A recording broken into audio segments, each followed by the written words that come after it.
પવિત્ર રમઝાન માસને લઈને રોઝદરો માટે ખિદમતે હિન્દ ચેરિટેબલ ટ્રસ્ટ દ્વારા ગરીબ જરૂરિયાતમંદોને ઇફતાર કીટનું વિતરણ કરવામાં આવ્યું હતું। પવિત્ર રમઝાન માસને લઈને રોઝદરો માટે ખિદમતે હિન્દ ચેરિટેબલ ટ્રસ્ટ દ્વારા ગરીબ જરૂરિયાતમંદોને ઇફતાર કીટનું વિતરણ કરાયું છે।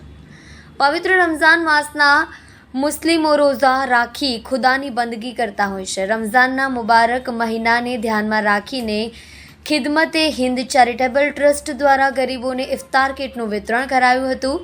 કીટના વિતરણ કાર્યક્રમમાં ટ્રસ્ટના પ્રમુખ મુફ્તી મૌલાના અઝગર અલી અને સુરતના નામવર ઉલિમાઓ મૌલાના અબ્દુલ્લાહ સાહબ સુરતી, મૌલાના હસ્સાન ફલાહી, હાફિઝ શહબાઝ, મૌલાના અંજાર સાહબ લિંબાયત, કારી ઉવૈસ સાહિબ લિંબાયત, શૌકત અલી ભટ્ટાર હાજર રહ્યા હતા।